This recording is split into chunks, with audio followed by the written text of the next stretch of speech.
Hello dear students, स्वागत है आप सभी का एक बार फिर से हमारे आज के इस क्वेश्चन आंसर सेशन में।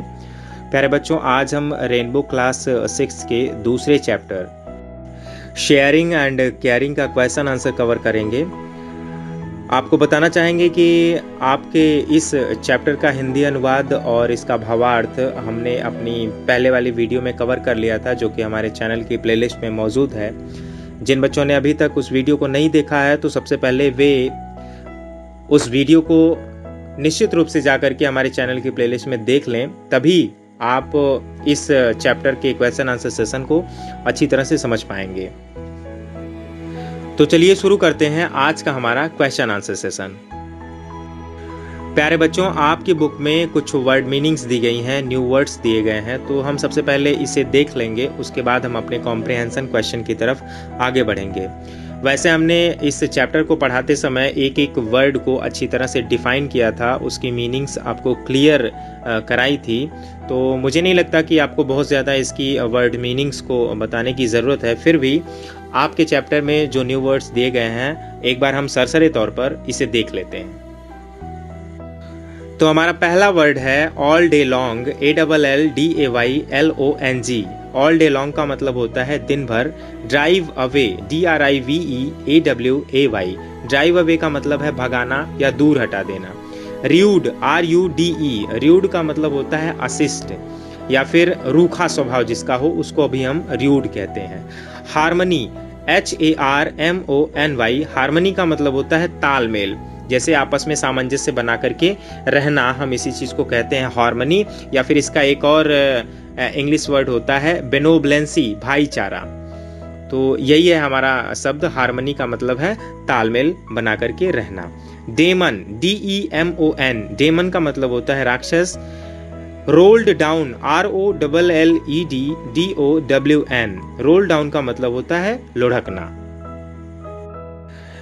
अब आइए हम अपने कॉम्प्रिहेंशन क्वेश्चन की तरफ चलते हैं। कॉम्प्रिहेंशन क्वेश्चन में पहला जो क्वेश्चन दिया जा रहा है वो है आंसर द फॉलोइंग क्वेश्चंस।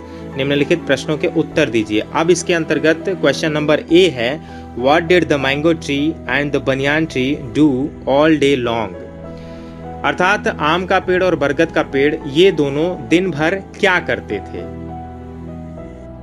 तो इसका उत्तर हो जाएगा the mango tree and the banyan tree talked to each other and enjoyed all day long. आम का पेड़ और बरगद का पेड़ एक दूसरे से बात करते थे और दिन भर आनंद लिया करते थे। हमारा अगला क्वेश्चन है question number B, Why did the mango tree want to drive the animals away? आम का पेड़ जानवरों को दूर क्यों भगाना चाहता था, जिसका उत्तर हो जाएगा The mango tree wanted to drive away the animals because he hated them. क्योंकि वह जानवरों से घृणा करता था, नफरत करता था, इसलिए उन्हें भगाना चाहता था। He said, उसने कहा that the animals roared loudly, कि ये जानवर बहुत तेज आवाज करते हैं, and smell bad, और इनसे बहुत ही बुरी दुर्गंध आती है। हमारा अगला क्वेश्चन है question number C, what advice did the banyan tree give to the mango tree? बरगद के पेड़ ने आम के पेड़ को क्या सलाह दी। एडवाइस का मतलब होता है सलाह देना, तो इसका आंसर हो जाएगा the banyan tree advised that the mango tree should not be that rude because tree and animals must live in harmony and help each other. अर्थात बरगद के पेड़ ने आम के पेड़ को सलाह देते हुए कहा कि तुम्हें दूसरों के प्रति इतना अशिष्ट नहीं होना चाहिए, हमें जानवरों के साथ मिलजुल करके रहना चाहिए और एक दूसरे की मदद करनी चाहिए। हमारा अगला क्वेश्चन है question number D, what happened when the banyan tree cried loudly. क्या हुआ जब बरगद के पेड़ ने बहुत जोरों से चिल्लाया या बहुत जोरों से आवाज लगाई।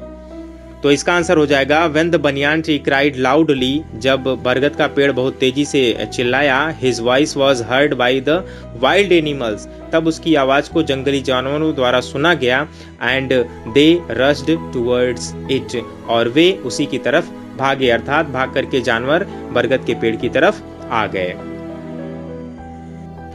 हमारा अगला क्वेश्चन है question number E, what lesson do you learn from this story. इस कहानी से आपने कौन सी शिक्षा प्राप्त की। तो इसका आंसर हो जाएगा this story teaches us that we must not dislike others, कि हमें दूसरे लोगों को नापसंद नहीं करना चाहिए, because we may need anyone in times of trouble, क्योंकि हमें किसी की भी आवश्यकता पड़ सकती है टाइम्स ऑफ ट्रबल, परेशानी के समय में हमें किसी की भी आवश्यकता पड़ सकती है, इसलिए हमें किसी को डिसलाइक नापसंद नहीं करना चाहिए। All the species of living being, species का मतलब होता है प्रजातियां और लिविंग बीइंग का मतलब है जीवित प्राणी।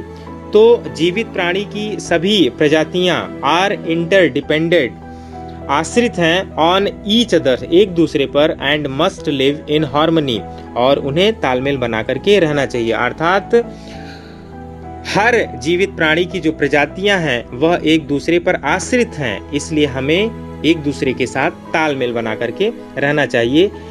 इसी प्रकार की शिक्षा हमें यह लेसन देता है।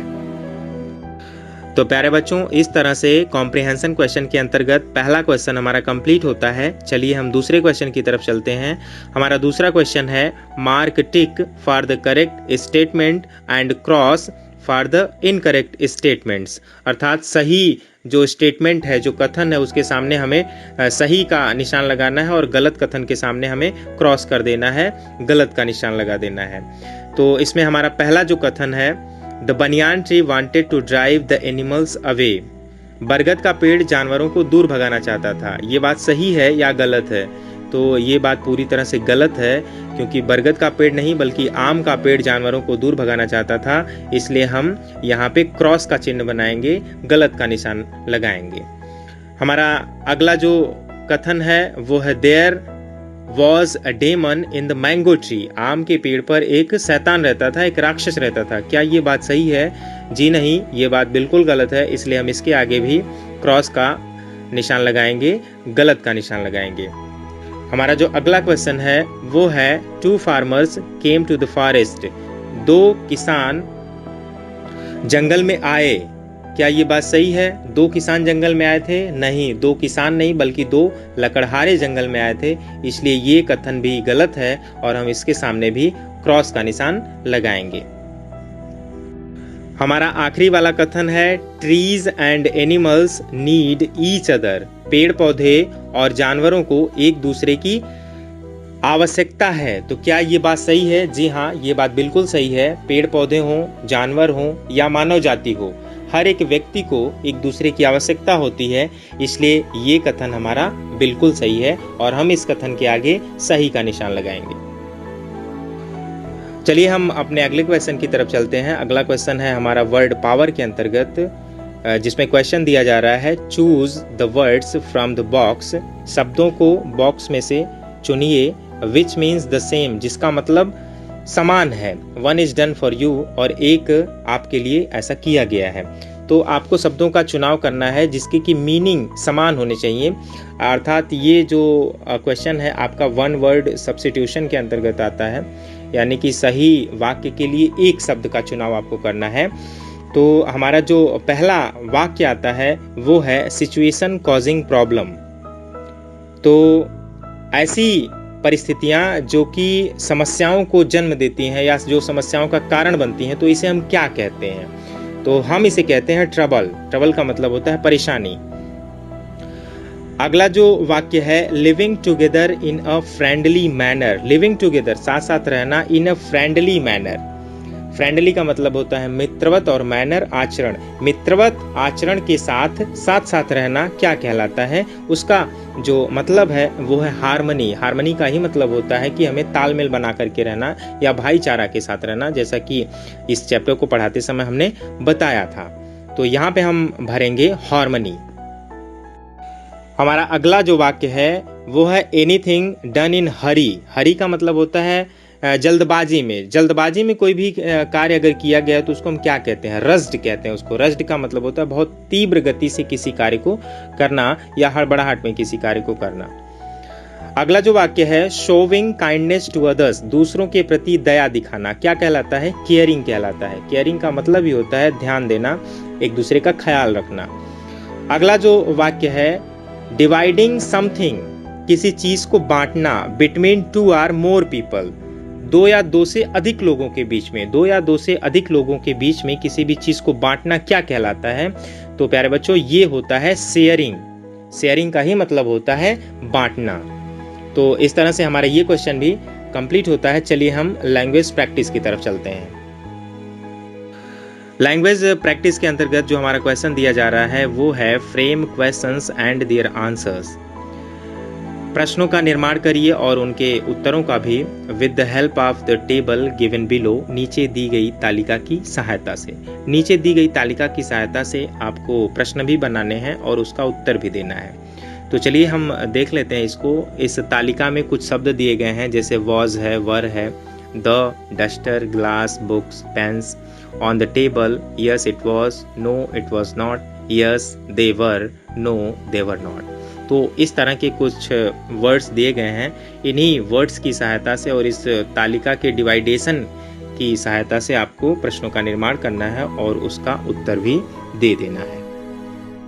तो ठीक है, चलिए हम क्वेश्चन की तरफ चलते हैं, देखते हैं कि किस तरह से क्वेश्चन हम बना पाते हैं इस तालिका के माध्यम से। तो हम क्या करेंगे, पहले बॉक्स से हम वॉज को लेंगे, दूसरे बॉक्स से द को, तीसरे में से डस्टर को और चौथे में से ऑन द टेबल। इन सारी चीज़ों को हम जब जोड़ते हैं तो हमारा वाक्य बनता है was the duster on the table. क्या डस्टर टेबल पर था, मेज पर था? यदि डस्टर जो है मेज पर था तो आप हाँ में जवाब देंगे और नहीं था तो ना में जवाब देंगे। और हमारा जो आंसर बनेगा वो दो तरह का आंसर होगा, यस इट वॉज, हाँ यह था, या फिर नो इट वॉज नॉट, यह मेज पर नहीं था। तो दो तरह के इसके आंसर होंगे। तो इस तरह से हमारा पहला क्वेश्चन बनता है was the duster on the table, क्या डस्टर मेज पर था? आंसर होगा हमारा यस इट वॉज, हाँ यह था, या फिर नो इट वॉज नॉट, ये मेज पर नहीं था। चलिए हम दूसरा क्वेश्चन बनाते हैं। दूसरे क्वेश्चन में हमें क्या करना है कि हम एक बार डस्टर को साथ में रखे थे तो अब की बार हम ग्लास को साथ में रख लेंगे और हमारा क्वेश्चन बन जाएगा was the glass on the table, क्या ग्लास टेबल पर था? तो इसका भी आंसर ठीक पहले वाले क्वेश्चन की तरह से ही होगा। अगर ग्लास वाकई टेबल पर था तो हम जवाब देंगे यस इट वॉज, हाँ यह था, और यदि नहीं था तो हम जवाब देंगे नो इट वॉज नॉट, यह मेज पर नहीं था। तो हमारे दो क्वेश्चन कंप्लीट होते हैं। चलिए हम अगले क्वेश्चन की तरफ चलते हैं। अब की बार हम वर को साथ में लेकर के क्वेश्चन बनाएंगे। तो हमारा अगला जो क्वेश्चन बनेगा वो होगा were the books on the table, क्या किताबें मेज पर थीं?